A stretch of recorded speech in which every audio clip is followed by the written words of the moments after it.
Bonjour à tous, je vous espère bien portants. Aujourd'hui, nous allons parler d'un sujet complexe. Un sujet qui trouble les esprits, qui plonge beaucoup dans la confusion. Un sujet qui fait perdre des repères, des identités et même des âmes. C'est un sujet qui divise. Les scientifiques en débattent, les religieux s'opposent. La société le défend. Les traditions l'évitent. Mais moi, aujourd'hui, je veux en parler à la lumière de la vérité. Ce sujet, c'est celui du changement de sexe. Est-ce une liberté, une illusion, un droit ou un piège? Ce que je vais dire ne sera pas facile à entendre. Mais je ne parle pas par haine. Je parle avec respect, avec foi et avec vérité. Le monde moderne enseigne que l'on peut changer de sexe, qu'un homme peut devenir femme, qu'une femme peut devenir homme, et que ce changement apporterait la paix, l'équilibre, le bonheur. Mais ce n'est pas la vérité. Changer de sexe ne change pas ce que Dieu a fait. Ce n'est qu'une illusion coûteuse, douloureuse et trompeuse. Le corps peut être modifié en apparence, mais l'essence de la personne, elle, ne change pas. Chaque être humain a été programmé dès la conception. Dans chaque cellule du corps, il y a un code, XX pour une femme, XY pour un homme. Même après chirurgie, même après traitements hormonaux, chaque cellule continue de dire « tu es un homme » ou « tu es une femme ». Les organes créés par chirurgie imitent, mais ne remplacent pas. Les hormones modifient le corps, mais n'apportent pas l'équilibre intérieur. Au contraire, elles peuvent causer stérilité, dépression, maladies graves. Et, trop souvent, ceux qui croyaient se libérer découvrent qu'ils ont été trompés. Certains veulent revenir en arrière, mais parfois, c'est trop tard. Beaucoup trouvent cette transformation confortable ou même naturelle. Parce qu'ils ressentent des émotions, des désirs, des pensées en eux-mêmes. Ils ont conclu qu'ils sont nés ainsi. Que dit la Bible au sujet de ces émotions? Nous sommes tous nés avec une nature pécheresse. Depuis la chute d'Adam, nous portons tous en nous une tendance à nous écarter de ce que Dieu a établi. Voici, je suis né dans l'iniquité et ma mère m'a conçu dans le péché. Certains ressentent des désirs de domination, d'autres de haine, d'autres encore de confusion identitaire ou sexuelle. Le fait de ressentir une chose veut-il dire qu'elle vient de Dieu? La Bible dit dans le livre de Jérémie, « Le cœur est tortueux par-dessus tout, et il est méchant. Qui peut le connaître?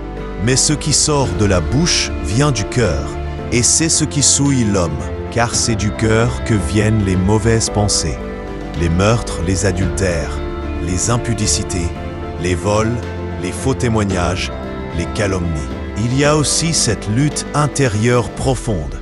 Que dit la Bible de ce combat? Je trouve donc en moi cette loi. Quand je veux faire le bien, le mal est attaché à moi. Car je prends plaisir à la loi de Dieu, selon l'homme intérieur. Mais je vois dans mes membres une autre loi, qui lutte contre la loi de mon entendement, et qui me rend captif de la loi du péché qui est dans mes membres. Mais cette nature pécheresse peut-elle être vaincue? Dieu a donné à l'homme la volonté, et par le Saint-Esprit, il donne la puissance de marcher selon l'Esprit et non selon la chair. Marchez selon l'Esprit, et vous n'accomplirez pas les désirs de la chair, car la chair a des désirs contraires à ceux de l'Esprit, et l'Esprit en a de contraires à ceux de la chair. Ils sont opposés entre eux, afin que vous ne fassiez point ce que vous voudriez.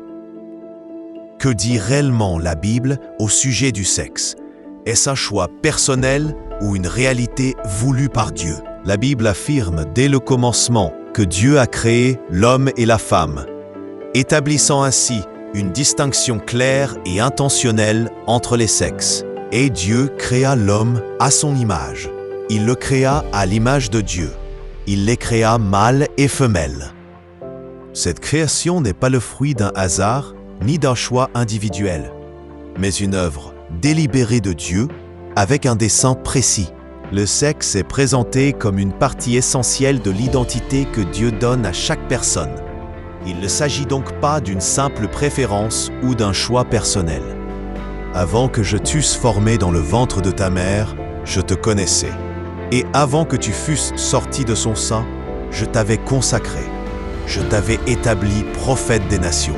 La Bible voit le sexe comme une réalité donnée par Dieu, inscrite dans la création même, et non comme un choix modulable à volonté. Dieu ne s'est pas trompé. Il a fait chacun de nous avec soin, avec amour, avec intention. L'identité d'un être humain ne vient pas de ses sentiments, mais de ce que Dieu a déposé en lui. Dieu est le seul qui définit l'homme et la femme. Ce que nous ressentons peut être confus, blessé, manipulé. Mais Dieu, lui, ne ment jamais. Le diable est le père du mensonge. Il utilise les blessures intérieures, les souffrances d'enfance, les abus, le rejet. Il s'en sert pour semer le doute, puis la haine de soi. Et quand la personne ne sait plus qui elle est, le diable lui propose une illusion: tu peux devenir autre. Mais c'est un piège, ce n'est pas une transformation. C'est une fuite loin de la vérité, loin de ce que Dieu a fait. Les chirurgies de réassignation de sexe coûtent des milliers de dollars. Les traitements hormonaux durent toute la vie. Les médicaments, les suivis, les hôpitaux, tout cela enrichit un système mondial. Mais la souffrance, elle, reste. Et la paix intérieure, elle, n'arrive jamais. Il faut le dire clairement. Encourager quelqu'un dans une illusion, ce n'est pas de l'amour, c'est de la tromperie. Les chirurgiens, les psychologues, les influenceurs et même les proches qui valident un mensonge au lieu de dire la vérité ne rendent pas service à ces personnes. Ils les détruisent. Mentir pour faire plaisir n'est pas de l'amour. L'amour dit la vérité, même quand elle blesse. Les blessures d'un ami prouvent sa fidélité, mais les baisers d'un ennemi sont trompeurs. Proverbe 27, 6. Parmi ces personnes, certaines ont été blessées, certaines ont été abusées, rejetées, maltraitées. Elles ne méritent pas le mépris. Elles ont besoin de vérité. Elles ont besoin d'un sauveur. Et ce sauveur, c'est Jésus-Christ. Il peut restaurer l'homme détruit. Il peut redonner la dignité à la femme perdue. Il peut donner une nouvelle vie, sans illusion, sans tromperie. Changer son corps n'efface pas ce que Dieu a inscrit dans l'être humain. Ce que Dieu a fait, personne ne peut le défaire. On peut tromper les autres, on peut se fuir soi-même, mais on ne peut pas tromper Dieu. Et Dieu, lui, tend encore la main. Il appelle chacun à revenir à la vérité. Vous connaîtrez la vérité, et la vérité vous affranchira. Mon ami, si tu as écouté jusqu'ici, sache que ce message ne te condamne pas.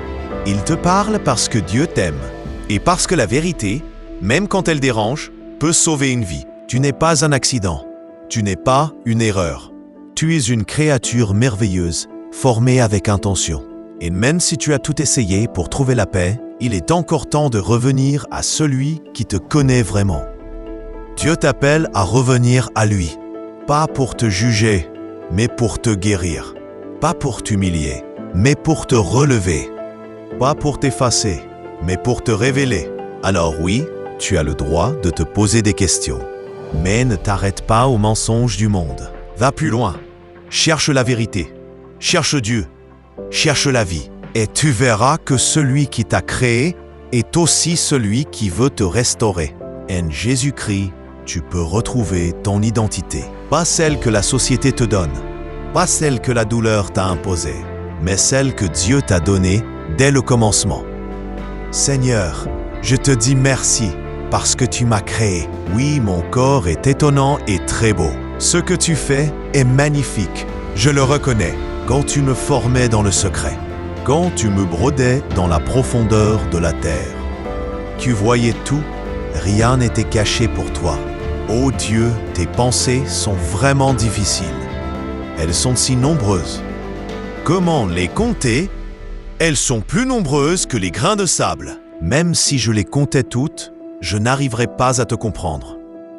Ces versets nous montrent que Dieu connaît les secrets et la profondeur de la vie, bien au-delà de ce que la science peut comprendre aujourd'hui. Il connaît l'essence même de la vie et du genre dans le moindre détail. La vie est merveilleusement complexe et Dieu l'a façonnée avec une sagesse et une précision infinies. C'est pourquoi la science et l'éthique doivent toujours être éclairées par la parole de Dieu, afin que nous ne soyons pas perdus dans des illusions ou des erreurs. Si ce message t'a touché, n'hésite pas à liker, commenter, t'abonner et partager pour que la vérité de Dieu puisse toucher encore plus de cœurs.